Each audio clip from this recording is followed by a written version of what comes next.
Pemirsa, Wakil Presiden Yusuf Kala bersama keluarga dan kerabat menggelar nonton bareng laga final Piala AFF yang berlangsung di rumah dinas Wakil Presiden di Jalan Diponegoro, Jakarta. Dan untuk informasi selengkapnya kami langsung bergabung bersama dengan rekan Yasmin Alvina. Yasmin, siapa saja tadi tokoh yang datang untuk menyaksikan nonton bareng di rumah Wapres? Ya, Zakia, tokoh yang datang ke rumah dinas Wakil Presiden Yusuf Kala pada saat nonton bareng Piala AFF Indonesia melawan Thailand. Tadi sempat ada Din Samsudin dan juga Erjelino yang menemani Wakil Presiden Yusuf Kala untuk nonton bagaimana serunya dan juga tegangnya Indonesia melawan Thailand dalam ajang Piala AFF tahun 2016. Selain itu juga memang JK menggelar nobar Piala AFF ini secara tertutup, tidak dihadiri oleh warga-warga sekitar, namun hanya kerabat dekatnya dan juga awak media yang meliput di rumah dinas Wakil Presiden Yusuf Kala. Sedikit gambaran, Zakia, bahwa tadi pada saat momen-momen gol yang dicetak oleh Thailand itu sangat menegangkan, dan juga semangat dari para penonton yang berada di rumah dinas Wakil Presiden Yusuf Kala ini sangat menggelora, karena memang ini kalau Indonesia menang ini akan menjadi sejarah. Namun sayangnya Indonesia kalah 2-0 di ajang Piala AFF ini dan tidak berhasil mendapatkan piala, Zakia. Kemudian Yasmin, seperti apa tanggapan dari Wakil Presiden terkait dengan kekalahan Timnas Indonesia malam ini? Ya, Wakil Presiden Yusuf Kala mengatakan meski gagal membawa pulang piala AFF ini, namun performa dari Timnas Indonesia ini patut diapresiasi karena sudah berhasil menjadi runner-up dalam ajang Piala AFF tahun 2016 ini. Wakil Presiden Yusuf Kala juga sempat mengatakan bahwa fasilitas lapangan standar internasional di Indonesia ini memang kurang untuk tempat berlatih untuk para timnas yang akan berlaga di ajang-ajang bergengsi internasional ataupun juga se-Asia Tenggara. Di mana namun Presiden Yusuf Kala juga mengatakan bahwa permainan sepak bola ini merupakan permainan tidak hanya sekedar menendang bola, tapi juga berlari dan berpikir. Maka dari itu, lapangan standar internasional itu perlu difasilitasi oleh pemerintah. Dan berikut adalah tanggapan selengkapnya wawancara kami sesaat setelah nobar final Piala AFF melawan Thailand. Kita merasa sayang dan sedih, kecewa hasilnya, tapi kita menghargai semangatnya. Kalau melihat dari kinerja timnas tadi, begini perjuangannya Pak? Ya, cukup bagus, semangat tinggi. Justru babak kedua lagi juga bagus sekali. Cuma ya Thailand tentu lebih bagus. Saya dengar dia mempersiapkan diri 6 tahun. Persoalannya sekarang di mana anak-anak itu bisa lari sambil berpikir sekarang ini di kota-kota. Tidak ada memang lapangan. Dulu ada main di kampung. Itu masalah utama kita. Tergantung mau untuk siapa. Ya susah untuk menjelaskannya. Oh iya, betul. Waktu penalti itu luar biasa, Kurnia. Untuk sementara demikian, Zakia, yang dapat kami laporkan dari kediaman Wakil Presiden Yusuf Kala. Kembali ke Anda. Baik, terima kasih Yasmin Alvina atas laporan Anda. Mahkamah Konstitusi mengabulkan sebagian permohonan uji materi Undang-Undang Nomor 30 pada tahun 2009 tentang ketenagalistrikan yang dimohon oleh Dewan Pimpinan Pusat Serikat Pekerja PLN. Putusan ini menegaskan praktik pemisahan kegiatan usaha dalam usaha penyediaan tenaga listrik untuk kepentingan umum harus ditempuh di bawah prinsip dikuasai oleh negara meski penyedia tenaga listrik adalah pihak swasta. Sebelumnya pemohon menggugat pasal 10 ayat 2 dan pasal 11 ayat 1 Undang-Undang Ketenagalistrikan. Dua ketentuan ini dinilai pemohon mengakibatkan hajat hidup orang banyak dapat dikuasai oleh korporasi swasta nasional, multinasional, dan perorangan. Bahkan bisa membuat negara tidak memiliki kekuasaan atas tenaga listrik.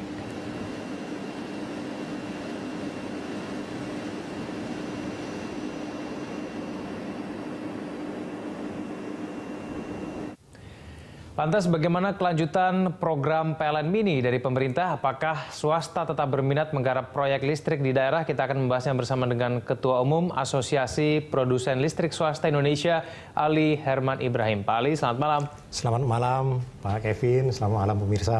Ya, selamat malam Pak Ali. Pak Ali, kalau kita cermati pasti sudah paham ya mengenai keputusan MK. Nah ini kalau dari sektor swasta sendiri menanggapi mengenai putusan dari MK ini bagaimana, Pak? Sebenarnya kalau kita lihat ya amar putusannya itu bahwa pasal 10 ayat 2 kemudian pasal 11 ayat 1 kan, bahwa pasal 10 ayat 2 bertentangan dengan Undang-Undang Dasar 1945 bila mana dilakukan ya usaha penyediaan tenaga listrik itu dilakukan secara unbundling. Nah, itu kan artinya penjualan listrik atau retail dilakukan sendiri, kemudian juga transmisi sendiri ya. Ditakutkan oleh para pemohon ini itu nanti terjadi suatu rezim yang bebas. Jadi semua tidak dapat dikendalikan, semua ikut mekanisme pasar. Nah, ditakutkan nanti harganya tidak terkendali atau pelayanannya tidak bisa dikendalikan, tidak bisa dikontrol oleh pemerintah semena-mena. Nah, itu kira-kira yang ditakutkan. Kemudian yang kedua, bahwa pasal 11 ayat 1 itu bertentangan dengan Undang-Undang Dasar 1945 bila usaha penyediaan tenaga listrik itu ya dilakukan badan usaha, kemudian swasta, ya, badan usaha milik negara, swasta, koperasi, kemudian BUMD, kemudian juga swadaya masyarakat, ya, tanpa pengendalian atau kontrol negara. Ya, nah itu yang ditakutkan. Tapi sebenarnya itu tidak mungkin terjadi gitu ya. Itu pasti akan banyak sekali kendali dari masyarakat, dari LSM, dari apa, bila mana suatu usaha penyediaan tenaga listrik kita buat lebih terfokus pada usaha penyediaan listrik itu ya, itu berjalan tanpa standar baku atau tanpa kaidah-kaidah yang berkeadilan, kaidah-kaidah yang monopolistik, kaidah-kaidah yang pasar bebas, itu nggak mungkin terjadi kan, itu pasti ada kendali. Jadi sebenarnya tanpa adanya putusan amar putusan ini, ya, tetap saja itu sulit terjadi ya, yang unbundling, kemudian tanpa kendali pemerintah, ya. Mungkin kendali negara tidak, tapi rakyat akan mengendalikan rakyat. Tapi memang dari awal swasta juga tidak berniat begitu ya, seperti yang dikaitkan dengan pasal-pasal itu tadi ya. Ya sebenarnya bukan tidak berniat, ya tidak akan mungkin bisa kalau kita semena-mena. Misalnya saja kita sekarang ini untuk buat jalan tol aja, kan susah sekali kan. Menghadapi rakyat itu yang lahannya lah, yang kegangguannya lah, itu kan. Nah, Pak Ali, lalu kemudian ini ada tidak dampaknya yang terjadi kepada para pengusaha begitu ya, yang ingin mungkin menggarap PLN mini yang mungkin dicanangkan oleh Kementerian SDM? Ini ada efeknya tidak? Sebenarnya dampaknya itu adalah suatu dampak psikis ya, adalah suatu anggapan dari para calon investor katakanlah ya, baik yang di PLN mini maupun di usaha-usaha kelistrikan di sektor lainnya ya, itu melihat bahwa ditakutkan oleh mereka itu. Mereka merasa bahwa nanti aturan-aturan ini cepat sekali kok bisa dirubah. Nah, itu yang ditakutkan. Itu ya. Jadi sehingga iklim usaha atau apresiasi dari para investor itu terhadap usaha kelistrikan itu yang melihatnya wah ini tidak betul-betul memberikan kenyamanan, itu yang ditakutkan.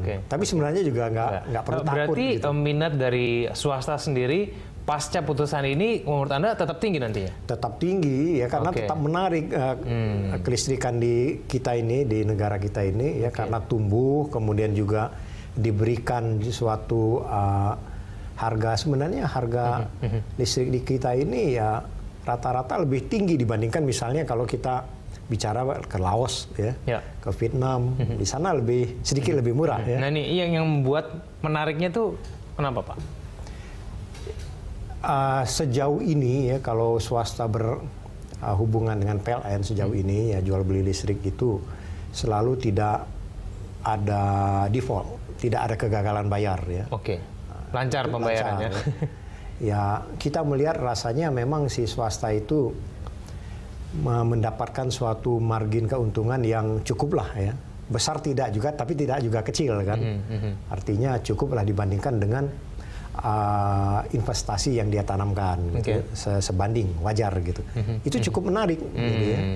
Makanya banyak sekali yang berbondong-bondong orang datang ke sini, ingin berinvestasi ya di pasar itu, di usaha kelistrikan kita itu. Oke, baik Pak Ali, kita akan lanjutkan dulu kita lagi di segmen selanjutnya. Kita jeda terlebih dahulu. Pemirsa, Hot Ekonomi akan segera kembali.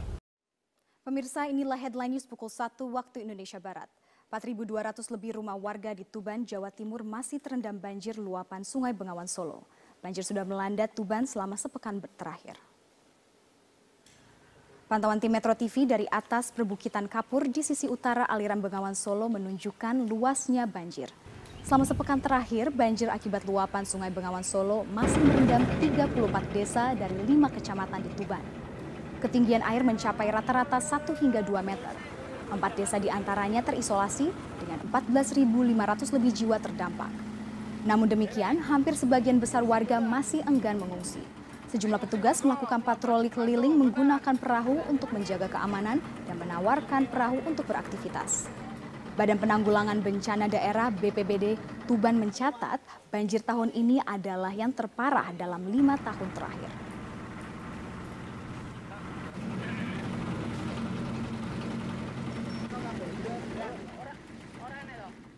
Bismillahirrahmanirrahim. Assalamualaikum warahmatullahi wabarakatuh. Pertama-tama saya ingin menyampaikan terima kasih kepada seluruh jajaran pimpinan KPK yang telah menginformasikan mengenai kejadian operasi tangkap tangan terhadap salah satu staf di Direktorat Jenderal Pajak. Tentunya saya sangat kecewa terhadap tindakan dari aparat pajak, terutama pada saat kami semuanya sedang di dalam proses untuk membangun kembali kepercayaan wajib pajak melalui suatu program tax amnesty yang ini menggambarkan dibutuhkannya kepercayaan dua belah pihak, yaitu dari wajib pajak dan juga dari aparat pajak. Tindakan yang dilakukan oleh Oknum HS dari Direktorat Jenderal Pajak mencerminkan suatu pengkhianatan terhadap prinsip-prinsip tata kelola yang baik, integritas, dan kejujuran yang selama ini merupakan nilai-nilai yang dianut oleh Kementerian Keuangan dan Direktorat Jenderal Pajak. Jadi ini merupakan suatu tindakan yang mencederai nilai-nilai dan tentu juga mencederai kepercayaan dari koleganya yang lain. Seperti dikatakan oleh pimpinan KPK, Pak Agus, bahwa sebagian besar dari jajaran Direktorat Jenderal Pajak adalah para aparat yang punya komitmen tinggi untuk membangun institusi pajak menjadi institusi yang bisa dipercaya oleh publik, untuk mengumpulkan kewajiban sangat mengecewakan bagi seluruh jajaran Direktorat Jenderal Pajak dan tentu bagi pimpinan di Kementerian Keuangan, termasuk saya sendiri secara pribadi yang sangat kecewa. Kami Kementerian Keuangan, saya sendiri akan terus mendukung langkah KPK untuk mengusut kasus ini secara tuntas. Kasus ini sudah masuk di dalam proses penegakan hukum dan oleh karena itu Kementerian Keuangan akan berkomitmen membuka akses yang seluas-luasnya bagi KPK untuk mendalami kasus ini. Karena saya sangat menginginkan bahwa momentum ini akan menjadi salah satu trigger atau pemicu yang kredibel bagi pembersihan dan perbaikan Direktorat Jenderal Pajak. Kalau kami selama ini berkomunikasi bahwa melalui tax amnesty dan reformasi kami ingin membangun kepercayaan publik, maka kami menganggap bahwa hikmah dari OTT ini adalah suatu upaya yang jauh lebih sistematis dan kredibel untuk membangun Direktorat Jenderal Pajak yang bersih dari korupsi dan memiliki nilai integritas yang baik. Kami juga akan bekerja sama dengan KPK untuk mengintensifkan berbagai upaya pencegahan korupsi dan memperbaiki sistem tidak hanya di Direktorat Jenderal Pajak, tadi di Kementerian Keuangan keseluruhan. Kami menganggap bahwa Kementerian Keuangan merupakan lembaga yang sangat penting, sangat strategis yang memiliki amanah untuk mengelola keuangan negara secara bersih dan kredibel. Dan itu tidak mungkin dilakukan secara sendiri tanpa ada bantuan dan dukungan dari institusi yang kredibel seperti KPK. Sehingga saya sangat menyambut dan meminta untuk KPK membantu kami. Sehubungan dengan reformasi di Direktorat Jenderal Pajak yang telah saya sampaikan beberapa saat ini, maka saya akan segera membentuk dan mengumumkan tim reformasi di Direktorat Jenderal Pajak yang tidak hanya menyangkut masalah korupsi, tapi menyangkut ada 5 hal yang sangat strategis. Yang tentu pertama adalah masalah SDM dan Code of Conduct, yang ini menyangkut masalah integriti, pembersihan terhadap aspek-aspek korupsi, tapi lebih kepada juga perbaikan skill, kompeten, dan profesionalisme. Yang kedua adalah menyangkut masalah information system dan database, karena ini akan sangat membantu kami untuk mengidentifikasikan kewajiban dari wajib pajak secara objektif dan mengurangi interaksi dari aparat pajak secara tidak perlu yang kemudian bisa menimbulkan berbagai transaksi seperti yang terjadi pada OTT ini. Yang ketiga, kami perlu dan memandang penting untuk memperbaiki bisnis proses. Selamat malam, Anda menyaksikan Headline News pukul 21 waktu Indonesia Barat. Pemirsa, Polda Metro Jaya telah menetapkan Buniyani sebagai tersangka terkait dugaan pencemaran nama baik. Untuk mengetahui informasi selengkapnya, kita simak langsung mendengarkan keterangan pers dari Kabid Humas Polda Metro Jaya, Kombes Pol Awi Setiono. Romawi 10 2016 PMJ di Reskrim Sus pada tanggal 7 Oktober 2016. Kita ketahui bersama bahwasannya LB tersebut pelapornya adalah Andi Windo Wahidin SHMH. Kasusnya tentang pencemaran nama baik dan penghasutan atau SARA. Adapun untuk identitas terlapor, yaitu nama BY, jenis kelamin laki-laki, tempat tanggal lahir Lombok Timur 16 Mei 1969, pekerjaan dosen agama Islam, Kewarganegaraan Indonesia, alamat Kalibaru, Permai, Blok B2, nomor 15, RT 002007, Kelurahan Kalibaru, Kecamatan Cilodong, Depok, Jawa Barat. Hasil dari proses penyidikan selama ini yang telah dilakukan oleh Subdit Cybercrime Polda Metro Jaya sudah melakukan pemeriksaan terhadap saksi-saksi, kemudian saksi ahli, sampai dengan hari ini kita telah melakukan pemanggilan terhadap terlapor. Tadi pagi sekitar jam berapa tadi Pak Roberto? Jam 11 ya. Ya, kita panggil jam 10, jam 11 hadir sebagai saksi, dan tadi sampai dengan pukul sekitar 19.30 ya, selesai dilakukan pemeriksaan sebagai saksi. Namun demikian dengan hasil pemeriksaan, hasil konstruksi hukum, pengumpulan alat-alat bukti dari penyidik pada kesempatan malam hari ini sekitar pukul 20.00 dengan bukti permulaan yang cukup, yang bersangkutan saudara BY kita naikkan statusnya menjadi tersangka. Bahwasanya yang bersangkutan dari tuduhan persangkaan oleh pelapor terkait dengan pencemaran nama baik dan penghasutan SARA yang dapat kita penuhi terkait dengan unsur-unsur perbuatan pidananya, yaitu terkait dengan Kita beralih ke informasi penyidik Polda Metro Jaya memanggil sejumlah saksi untuk mendalami kasus penghadangan kampanye yang terjadi pada pasangan Cagup dan Cawagup DKI Jakarta, Basuki Cahayapurnama dan Jarod Saiful Hidayat di kawasan Kembangan Utara. Cawagup petahana Jarod Saiful Hidayat menjadi salah satu saksi yang hadir untuk memberikan keterangan. Kita bergabung bersama dengan rekan kami Aftian Siswoyo langsung dari Mapolda Metro Jaya di Jakarta untuk informasi selengkapnya. Aftian, apa saja keterangan yang disampaikan Jarod Saiful Hidayat sebagai saksi kepada penyidik Polda Metro Jaya?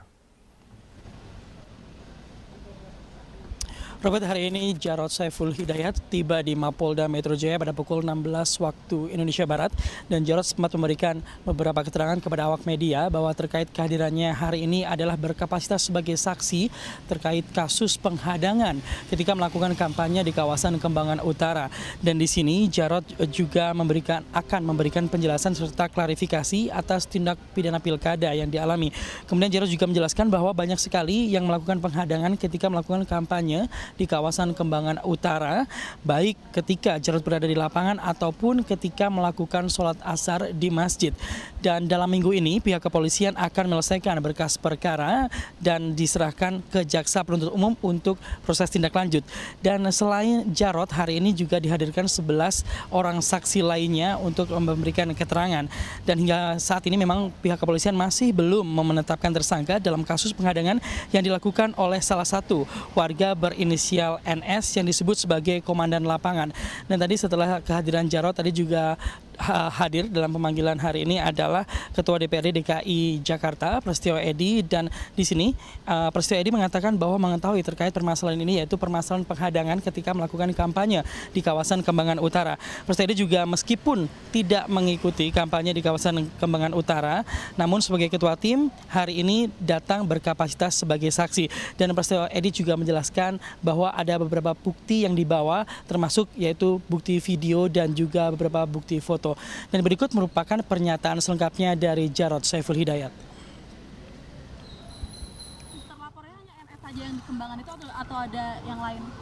Saya tidak tapi kemungkinan itu kan ada banyak yang menghadang ya. Baik menghadang pada saat di lapangan maupun pada saat saya sudah ke tempatnya Pak Haji Saman dan menunaikan ibadah sholat asar, itu masih mereka ikut. Pak, PDIP sudah menyebut ada keterlibatan tokoh politik di balik penghadangan itu, siapa sebenarnya Pak? Saya nggak ngerti, tanyakan pada penyidik nanti ya. Tugasnya Panwas, tugasnya polisi untuk bisa menyidik. Robert. Baik, terima kasih Aftian Siswoyo atas informasi Anda. Calon Wakil Gubernur DKI Jakarta Jarod Saiful Hidayat mempertanyakan kinerja Badan Pengawas Pemilu atau Bawaslu yang seolah lamban memproses aksi-aksi penghadang kampanye.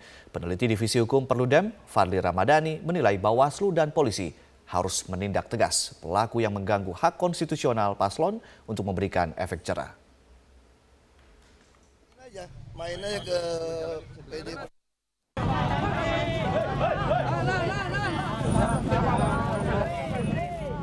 Kegiatan kampanye pasangan calon kepala daerah DKI Jakarta, Basuki Cahayapurnama dan Jarod Saiful Hidayat sempat berulang kali mendapatkan gangguan dari sekelompok massa. Tercatat telah lebih dari 5 kali pasangan Ahok Jarod dihadang sejak masa kampanye digelar pada 28 Oktober lalu. Calon Wakil Gubernur DKI Jakarta Jarod Saiful Hidayat sempat mempertanyakan kinerja Badan Pengawas Pemilu atau Bawaslu yang dianggap lamban memproses aksi-aksi penghadang yang diterima pasangan calon gubernur dan calon wakil gubernur nomor urut 2 ini. Tanyakan kepada Bawaslu. Makanya tadi Panwas kan ikut ya.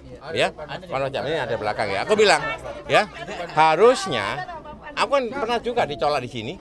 Pernah nggak ditolak? Pernah. Di Kalibaru. Kenapa nggak langsung diproses? Saksinya banyak, buktinya ada, orangnya kelihatan, ya nggak? Saya aja ngomong, bukan warga situ, dia warga RW 7, kami ketemu RW 1, ya nggak? Nah gitu dong. Ketua Badan Pengawas Pemilihan Umum atau Bawaslu DKI Jakarta, Mimah Susanti, membantah abai memproses laporan pelanggaran pemilu. Ia mengaku Bawaslu telah memproses seluruh laporan yang dilayangkan tim kampanye Ahok Jarot. Dari 4 laporan, hanya 1 yang memenuhi unsur pidana. Ada 1 laporan yang disampaikan oleh tim pasangan calon nomor urut 2 itu yang memenuhi unsur tindak pidana pemilu. Dan itu sudah kita tindak lanjuti atau kita rekomendasikan kepada pihak kepolisian. Jadi kewenangannya itu sudah ada kepada mereka ya. Peneliti Divisi Hukum Perludem, Fadli Ramadhani menilai penolakan kampanye paslon yang terjadi di DKI sudah masuk dalam pelanggaran serius. Karena itu, ia meminta Bawaslu dan polisi segera bertindak. Penolakan ini atau bukan penolakan sebetulnya, tapi mengganggu tahapan kampanye ini mesti ditindak secara hukum.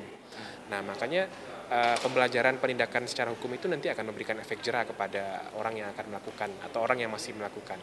Nah, makanya menurut saya ini tidak bisa dibiarkan. Kalau ini dibiarkan dan tidak ditindak secara tegas, ini bisa menjadi presiden bagi daerah lain yang melangsungkan pilkada di 100 daerah yang lain. Kegiatan kampanye adalah hak setiap pasangan calon kepala daerah yang dilindungi oleh undang-undang. Jika hal ini dibiarkan, dikhawatirkan tidak hanya akan menjadi presiden buruk bagi pelaksanaan demokrasi, tetapi juga penegakan hukum di Indonesia. Apalagi ada ancaman pidana bagi para pelaku. Tim Liputan Metro TV. Banyak cara dilakukan warga untuk mendukung pasangan calon gubernur DKI Jakarta dalam memenangkan Pilkada DKI 2017 mendatang. Ya, salah satunya dengan penggalangan dana kampanye rakyat yang digagas oleh kaum ibu-ibu sebagai simpatisan pasangan nomor urut 2 Ahok Jarot. Dalam rangka mendukung pasangan petahana Ahok Jarot, kelompok ibu-ibu arisan di RW 12 Pejagalan Penjaringan Jakarta Utara menggalang dana kampanye rakyat. Meski sederhana, sejumlah ibu mengaku sukarela menyumbangkan uang mereka terhadap perjuangan Ahok Jarot. Komunitas ibu-ibu arisan merasa bahwa pasangan Ahok Jarot telah memberikan bukti dalam pembangunan ibu kota Jakarta, termasuk diantaranya sejumlah program kerja yang telah dirasakan kaum perempuan. Nah, memang kita mengumpulkan dana ini toh nanti untuk dari kita untuk kita juga tergerak, ibu-ibu kita tergerak karena sumbangan itu karena kita merasa menginginkan punya pemimpin yang jujur dan anti korupsi. Karena bapak-bapak itu yang telah memberikan kita ke anak-anak kita sekolah dan kita lingkungan juga bersih semuanya. Adanya inisiatif warga dalam penggalangan dana kampanye rakyat disambut baik oleh tim relawan kampanye rakyat Ahok Jarot. Tim relawan mengaku terharu atas kepedulian warga untuk mendukung perjuangan pasangan Ahok Jarot. Oke, jadi dari ibu-ibu arisan di sini mereka biasa sebulan sekali memang melakukan arisan, dan pada arisan di bulan ini mereka mengundang kita dari tim penggalangan dana untuk bersama-sama melakukan kampanye rakyat untuk mendukung Basuki Jarot sebagai pasangan calon gubernur dan wakil gubernur. Jadi ibu-ibu yang arisan tadi agak bingung mau ikut berpartisipasi dalam kampanye rakyat, tapi caranya gimana? Jadi kemarin perwakilan ibu RT-nya datang ke Rumah Lembang. Para ibu berharap agar hasil dana yang dikumpulkan bisa digunakan sebaik-baiknya untuk pemenangan pasangan Ahok Jarot pada Pilkada DKI 2017 mendatang. Dari Jakarta, Muhammad Rian, Metro TV. Nisha, bagaimana keberlangsungan acara di sana? Marvin, saat ini digelar acara Parade Bhinneka Tunggal Ika di kawasan Patung Kuda, Monas, Jakarta Pusat, dan saat ini ratusan warga masyarakat berkumpul di sini. Saat ini sedang digelar berdoa dari lintas agama, dari umat lintas agama. Mereka ini berdoa untuk kelancaran acara Parade Bhinneka Tunggal Ika dan juga untuk kebinekaan di Indonesia yang kemarin sempat terpecah. Tadi kami sempat berbincang dengan beberapa warga yang ada di sini. Mereka mengikuti acara ini dengan tujuan agar bisa menjadi bagian dari untuk merawat kebinekaan di sini. Dan menariknya juga nanti mereka akan berjalan titiknya dari sini, dari kawasan Patung Kuda untuk menuju ke kawasan Bundaran Hotel Indonesia. Dan nanti di sepanjang perjalanan menuju ke Bundaran Hotel Indonesia mereka akan menampilkan pertunjukan, berbagai pertunjukan dari atau yang ada di Indonesia seperti ada Reok Ponorogo, kemudian ada ondel-ondel, ada debus, dan juga ada barongsai. Dan yang menarik juga mereka ada di sini adalah diminta oleh penggagas acara ini untuk menggunakan pakaian adat dari seluruh Indonesia. Dan bagi mereka yang tidak memakai pakaian adat bisa menggunakan kaos bernuansa merah putih. Dan selain itu nantinya juga mereka berada di sini untuk bersama-sama, atau pesan yang ingin disampaikan adalah untuk memberitahu masyarakat bahwa perbedaan ataupun keberagaman yang ada di Indonesia inilah yang menyebabkan Indonesia menjadi kaya, Indonesia menjadi satu. Dan berikut adalah pernyataan selengkapnya dari penggagas Parade Bhinneka Tunggal Ika. Kita ingin merayakan kembali yang namanya kebinekaan di negeri ini. Kita ingat bahwa konstitusi kita itu adalah Pancasila, Undang-Undang Dasar 45 yang di dalamnya itu sangat menempatkan kebinekaan, keberagaman bangsa ini sebagai salah satu faktor pemersatu bangsa ini gitu. Dengan format yang sangat cair, bikin happy, semua bisa terlibat. Kita akan melihat bagaimana beragamnya kebudayaan, tradisi, agama negeri ini gitu. Ya Marvin, dan sesaat lagi ratusan peserta Parade Bhinneka Tunggal Ika ini akan berjalan menuju ke Bundaran Hotel Indonesia, dan nanti kita akan bertemu lagi di Bundaran Hotel Indonesia untuk menyaksikan seperti apa perjalanan mereka dari Patung Kuda Monas Jakarta Pusat. Sementara demikian Marvin, kembali ke Anda di studio. Selamat siang pemirsa, inilah Headline News pukul 14 waktu Indonesia Barat. 15 nelayan dinyatakan hilang akibat kapal berbendera Thailand dan kapal nelayan tabrakan di perairan Tuban, Jawa Timur. Berdasarkan informasi petugas Pelabuhan Brondong Lamongan, tabrakan terjadi pada pukul 4 dini hari tadi saat kapal berbendera Thailand KM Tyson sempat membawa tapioka dari Thailand tujuan Surabaya bertabrakan dengan KM Mulia Sejati. Dan untuk mengetahui bagaimana upaya pencarian 15 nelayan yang hilang, saat ini kita sudah terhubung dengan Pak Misngadi, Syah Bandar Pelabuhan Brondong, Lamongan, Jawa Timur. Selamat siang, Pak. Selamat siang. Ya, bagaimanakah upaya atau bagaimanakah kronologis peristiwa ini, Pak? Siap. Kronologi kejadian ini tadi pagi sekitar pukul 4 pagi. Itu kapal nelayan Mulia Sejati ditabrak MV Tyson 4. Ya. Di posisi kurang lebih 17 mil dari Pelabuhan Brondong gitu, Pak. Ya. Bagaimanakah upaya pencarian saat ini, Pak? Untuk posisi sekarang sudah tahap evakuasi terhadap 12 orang yang selamat. Untuk yang 15 masih belum diketahui nasibnya. Jadi ini yang 12 untuk dievakuasi ke Pelabuhan Lamongan Sorbes untuk mendapatkan pertolongan lebih lanjut gitu, Pak. Jadi masih 15 orang masih dicari ya Pak Misngadi ya? Siap, ini Basarnas beserta tim lainnya menyisir para korban tersebut untuk mencari keberadaan mereka gitu, Pak. Baik, Pak Misngadi, dari 15 orang yang masih dicari, apakah warga negara mereka semua warga negara Indonesia, Pak? Oh, yang dicari ini warga negara kita, Pak. Ini baik. Nelayan dari Juwana, Jawa Tengah gitu, Pak. Ya. Baik, terima kasih Pak Misngadi telah memberikan informasi kepada kami. Selamat malam pemirsa, aksi teror terhadap kandidat kepala daerah kembali terjadi di Provinsi Aceh. Kali ini penembakan terjadi di rumah calon gubernur Aceh Tarmizi Karim oleh orang tidak dikenal. Dan untuk mengetahui informasi selengkapnya, kita terhubung dengan Dazen Frila langsung dari Banda Aceh. Dazen, bagaimana kronologi penembakan rumah Tarmizi Karim?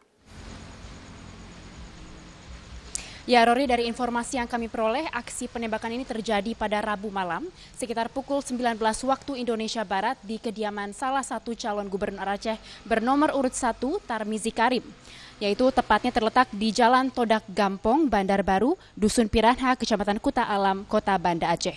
Tidak ada korban jiwa dalam peristiwa ini dan menurut keterangan saksi mata, yaitu Fahri, anak dari Tarmizi Karim sendiri, mendengar suara letusan setelah sempat melihat seorang sosok yang melintas di luar pagar kediamannya dengan menggunakan 1 unit sepeda motor.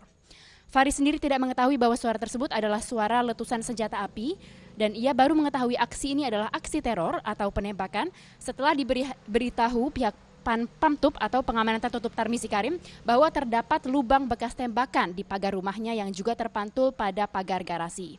Sementara selongsong peluru juga telah ditemukan di dalam areal rumah dan insiden ini terjadi ketika Tarmizi dan keluarga sedang dalam perjalanan dari Kabupaten Aceh Timur menuju Kota Banda Aceh. Hingga saat ini pihak kepolisian belum dapat mengungkap motif ataupun pelaku di balik penembakan ini dan saat ini masih melakukan pemeriksaan karena pihak Tarmizi Karim sendiri baru menyampaikan laporan kasus ini pada sore hari tadi, Rory. Sementara olah TKP akan segera dilakukan dalam waktu dekat. Dan menanggapi insiden ini, Tarmizi Karim sendiri yang maju dalam Pilgub Aceh melalui jalur independen mengatakan aksi penembakan ini merupakan bentuk teror yang telah mengganggu kedamaian pilkada, namun pihaknya tetap menghimbau kepada seluruh tim sukses dan para pendukung untuk tetap tenang dan tidak terprovokasi oleh kejadian ini. Berikut kita dengarkan salah satu petikan wawancara kami dengan calon gubernur Aceh Tarmizi Karim. sebetulnya seperti tadi kita sudah kumpul juga dengan tim kita, tim sukses di dalam pilkada ini. Saya memintakan kepada mereka agar sabar, tenang, oleh karena ini sudah ditangani oleh polisi dengan bagus sekali sejak awal tadi pagi. Dan sebetulnya ini kan bertentangan dengan semangat pilkada damai. Itu yang baru seminggu yang lalu kita sudah kumpul di Mapolda di bawah koordinasi Pak Kapolda dan pengarahan Bapak Gubernur, yang semangat kita kan spirit kedamaian ini. Tapi kalau ada kejadian seperti ini, maka itu akan bertolak belakang sekali dengan semangat pilkada yang damai, aman, sejahtera.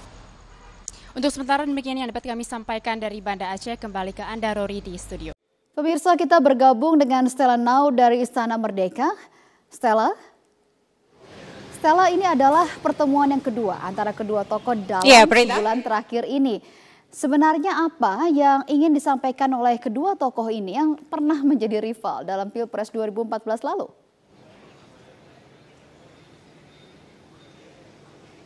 Menarik sekali satu hal yang disampaikan oleh Presiden Joko Widodo dan Ketua Umum Gerindra Prabowo tadi saat bertemu santai ya, mereka ngobrol di depan Istana Merdeka.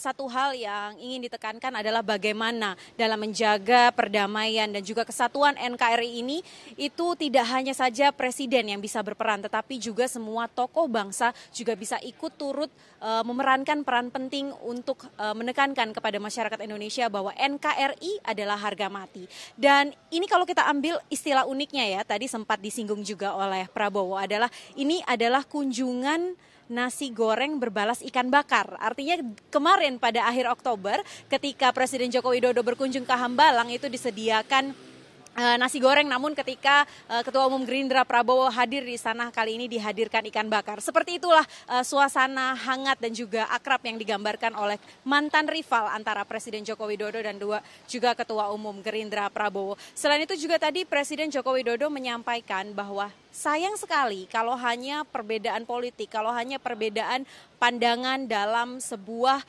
tatanan menjalankan pemerintahan itu menjadi pengganggu dan kemudian merugikan masyarakat, menjadi halangan bagi kita untuk membangun bangsa Indonesia. Karena kalau kita lihat pada tanggal demo 4 November kemarin, sebenarnya safari-safari politik seperti ini itu sudah dilakukan oleh Presiden Joko Widodo, tidak hanya kepada partai, tapi juga di kalangan pemuka agama. Dan juga banyak diskusi-diskusi yang juga sudah dilakukan oleh Presiden Joko Widodo. Namun menarik kita ikuti langsung bagaimana pernyataan Presiden ini untuk menekankan bahwa NKRI adalah harga mati. Berikut pernyataan Presiden Joko Widodo. Dan saya dengan Pak Prabowo juga berkomitmen untuk bersama-sama menjaga Indonesia yang majemuk ini. Jangan kita tidak menginginkan kita terpecah belah gara-gara perbedaan politik. Tidak. Karena sangat mahal harganya bagi negara kesatuan Republik Indonesia. Selain itu, Prita, kami juga menanyakan kepada Ketua Umum Gerindra Prabowo, apakah memang masih perlu jika masyarakat yang tidak setuju dengan pengurusan atau proses hukum Gubernur DKI Basuki Cahayapurnama ini turun ke jalan lagi. Karena banyak sekali informasi yang berkembang di sosial media, itu tanggal 25 November akan ada aksi susulan. Di sini Prabowo menekankan sebagai salah satunya juga tokoh bangsa adalah kita harus mempercayakan proses hukum yang sudah berjalan. Karena memang sejak sebelum tanggal 4 November sebenarnya proses hukum terhadap Basuki Cahayapurnama itu sudah dilakukan oleh pihak kepolisian. Jadi ketika kemarin sudah digelar perkaranya, sudah jelas status hukumnya, tentunya kita harus menunggu lebih lanjut apakah kepolisian akan bekerja secara profesional atau tidak, itu yang harus diawasi. Sehingga tidak perlu lagi ada aksi turun ke jalan yang kemudian berujung gaduh ataupun ricuh. Seperti apa pernyataannya, kita ikuti langsung pernyataan Ketua Umum Gerindra Prabowo. Tidak akan malu-malu dan segan, saya akan selalu menganjurkan kesejukan. Jadi bukan menghadapi 25, Pak. Setiap saat saya akan menganjurkan selalu untuk kita tidak usah gaduh, jangan gontok-gontokan, jangan tegang. Kesimpulan yang disampaikan oleh pertemuan Presiden Joko Widodo dan Ketua Umum Gerindra Prabowo hari ini adalah satu, Prita. Artinya negara kita adalah negara demokrasi. Siapapun yang turun ke jalan, siapapun yang menyuarakan pendapatnya harus dihormati. Tetapi tetap yang harus dijalankan untuk menyelesaikan semua permasalahan ini adalah hukum. Prita.